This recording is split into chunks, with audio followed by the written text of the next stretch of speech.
Well, but do you sense, though, that you did have a sort of a pop culture impact on Hollywood, and people really are shocked by what you did? Did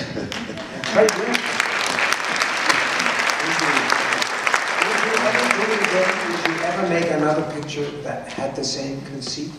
I don't think so. I would love to, but I mean, I think it's, I don't know, it's a very special movie. It's a unique movie, and I won't even try to redo the same kind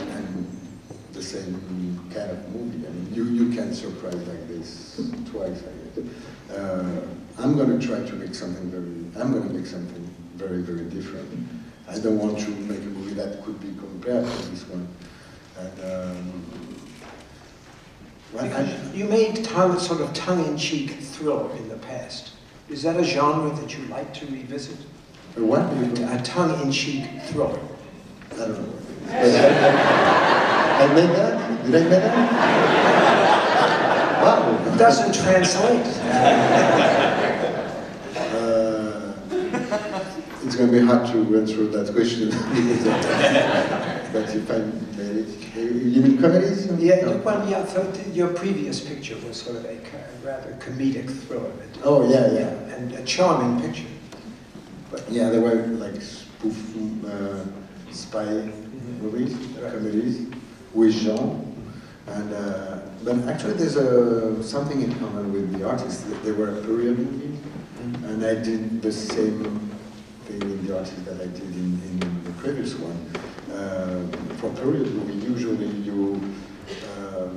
you recreate what you are shooting, and the costume, the haircut, the location, and everything. But what I did is I recreate the shooting process, the way to cover, the kind of frame, the lights, and I try to respect the grammar of the period. So that makes something special.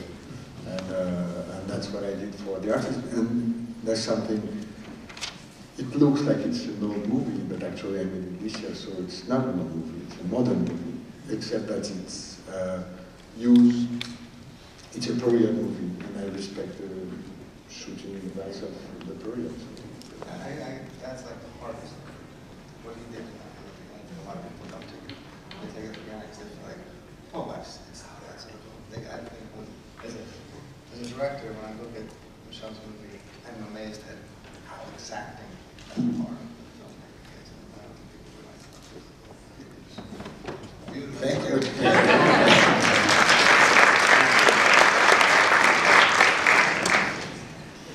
Pirates is a magic attitude, trust me.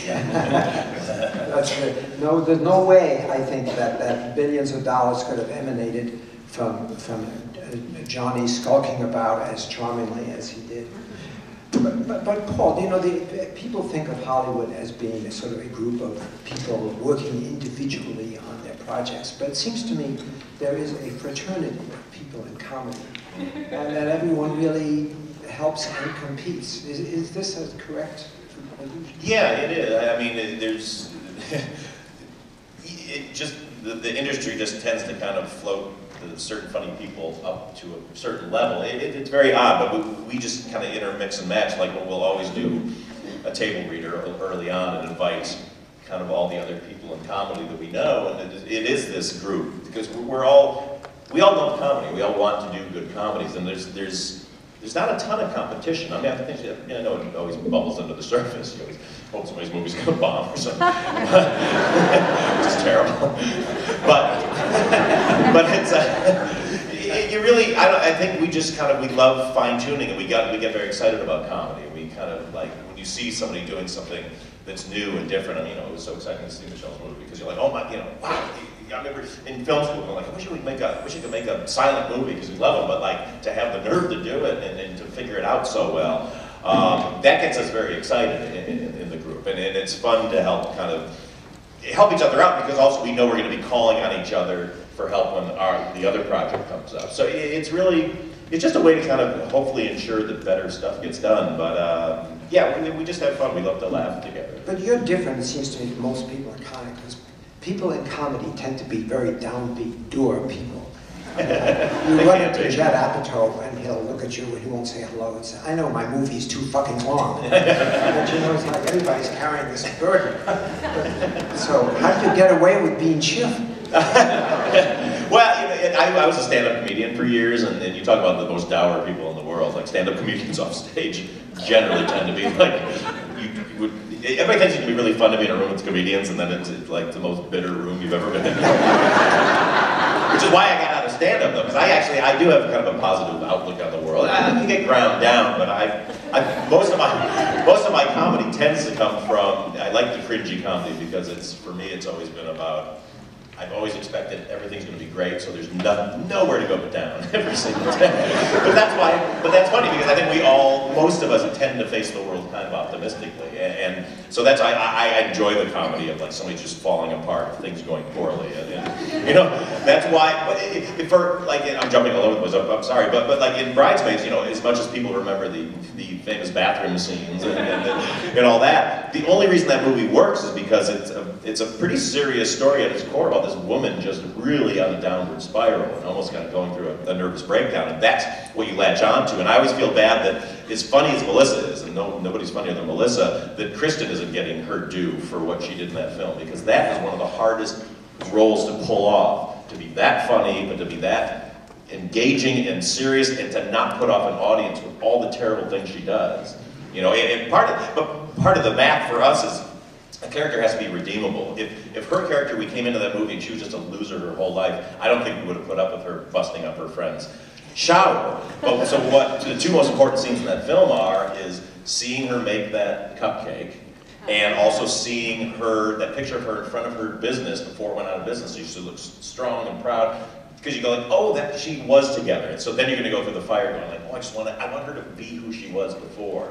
So you just need that redeemability. But that's why I say, like, a lot of times when I'm pitching a new project, people go, it doesn't sound very funny. And it's like, don't worry about the funny. We're going to get funny people, and we're going to get a funny cast. It will be funny, but it has to be, you know, again, that emotion. But the biggest moment of truth in a movie, at some point when a picture's finished, at some mysterious point you realize, oh shit, this is going to be a hit.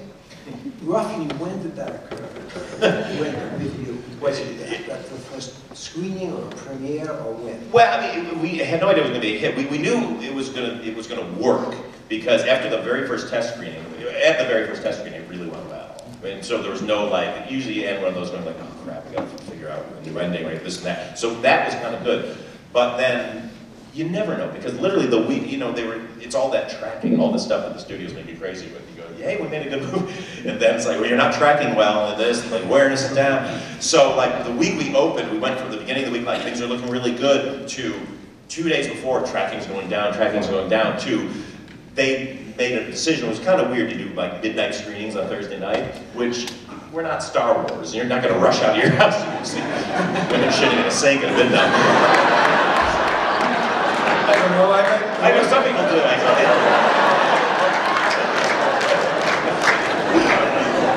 So, you know, so that didn't do well. I mean, we didn't get good numbers. So then it was all just gloom and doom the Friday we opened, and literally my agents and the studio, everybody calling up saying like, get ready, it's not going to do well. And so it was this slow throughout the day of like, oh, it's doing better, it's doing better. And it wasn't until Melissa and her husband Ben, who plays the air marshal, came over to our house because they live in the neighborhood. We were having dinner when the calls started coming in, like, it's doing well, it's doing well. And we all except for one designated driver, of course, jumped in the car and drove off to the ArcLight to stand in the back of the theater to see that it was full and hear people laughing. And that was the moment we go like, okay, I think we're going to be okay. Yeah. But it's nice.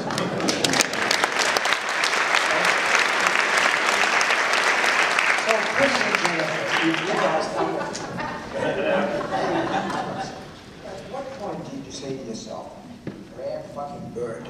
Thank you. Look what he did. He went from animation to the hottest movie of the year. Do either of you guys want to make that move and do a Brad Bird with Mission Impossible? Well, I never rule anything out, but I personally love animation as a genre. I just love the technique. Say it one more time. I don't rule it out, but I personally love animation as a genre. I just love the technique of animation and just the artistry that goes into it. I think it is different. It is a technique that requires a certain approach. And I just really, really enjoy it. So someday, maybe, the movies that play in my head are always in live action. I have to distill it down into animation for myself. And so someday maybe I'll just forget about distilling it and just try going straight. But I don't plan. Yeah, I mean, I would be open to anything, you know. If it just depends on the project. It's all, I mean, to me, it's all filmmaking. It's all, you know, whether the process is animation or live action, or more and more, it seems like the lines are pretty gray now as the two ends are sort of seeping into one another.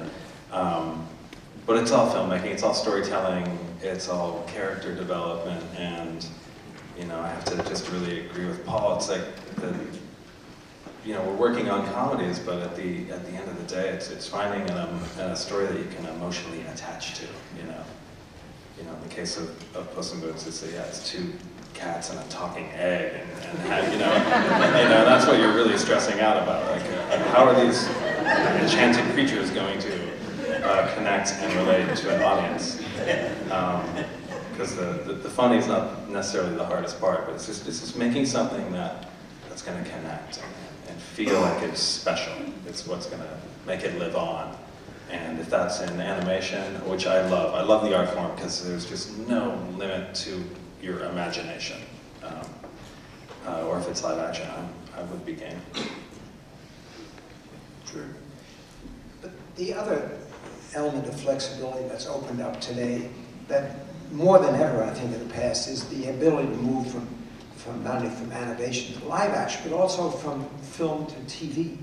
I mean, it is, as you were saying, Terry, there's so much more exciting work, arguably, being done in television, in cable in particular, than there is in features, and there's more openness to finance. I just wondered whether or not, I think most of the people here on this panel, certainly you two, lead back and forth in television.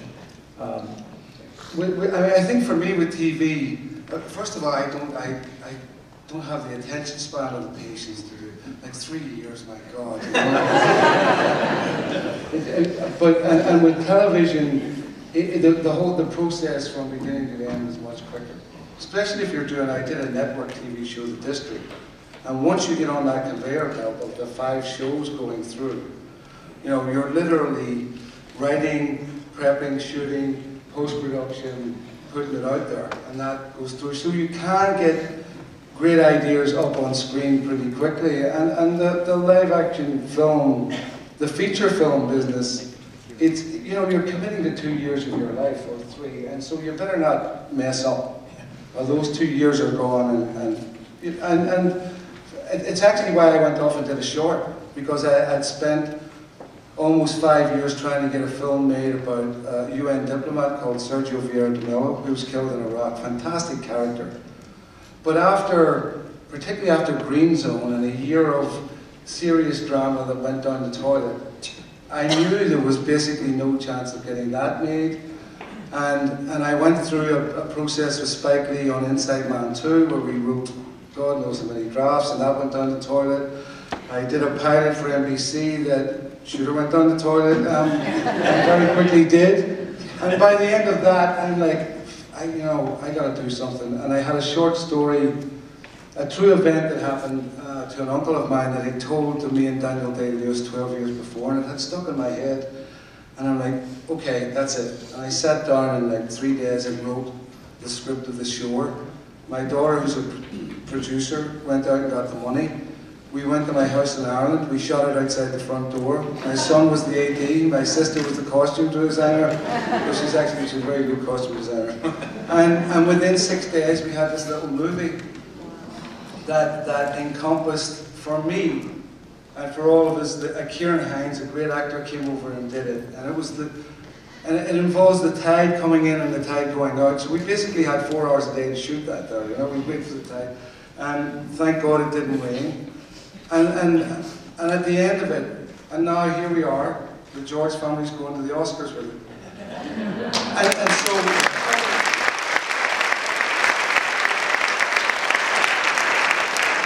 it's that thing of, if you get the story right and you know, it can expand to whatever size you want, and it's just for me, I need to push the process to be fast. You know, I can't imagine, I don't think I've had a hotel Rwanda was 40 days, that's the longest shoot I've ever had. You know, because it's like, let's get this done. And that's why, maybe I should go down this. The Zen experience. God says fear all the time. We all work on fear. That's not true. We don't show up till around noon. We're gone by 1:30. Sweatpants. But yeah, TV is great. I mean, and now with the internet, you know, the possibilities, and Netflix and all those, you know, this chicken can be skinned a lot of ways. Well, that's one thing, I mean, for anybody who wants to be a filmmaker these days, it's like, now I just say you have absolutely no excuse why you're not doing stuff, because literally the computer you bought has a non-linear editing system in it. You can shoot it on your iPhone, and you can distribute it on the internet. So it's, I mean, if we would have had this, all of us, I think, up here, when we were starting out, all the terrible films I would have put out into the world 20 years ago. You're welcome, America. So I promise to, at this point, open it up to the floor for questions with the following admonitions. A, no one is allowed to pitch a project. And B, no one is allowed to ask Michel how to raise money. Can I pitch a project to them and see how it goes? So we do, folks, have a line. Hi, Michel. I just wanted to say that it's pretty cool to be addressing a future Academy Award director, so that's pretty cool just for me asking. I want to know, though, during the campaigning, what have the other directors that you're nominated with expressed to you? Because I know that Alexander Payne said that he wanted to make a black and white movie before, he was mad about that, but I'm just curious, what have the other directors talked to you about the film? About my film or about... Right, about your film, The Artist. Oh, in the category, Scorsese, Martin Scorsese, and it was short, but he liked the movie. And he said it was good. But actually, we had a round table, and it was a little bit embarrassing. I spoke with Alexander Payne a month ago because we met in Telluride at the end of August, so there was not the race and everything, so we could speak maybe more freely. I don't know. And Woody Allen, I don't know if someone has seen Woody Allen since many times, so I didn't speak with him. And same for Terrence Malick, I didn't meet him.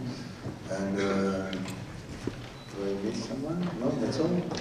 Well, there's Woody Allen, whose main comment about the process is, he says, I have this rule, I will never start writing one of my movies until all the money has been raised. And I thought, boy, only Woody Allen could lay down that.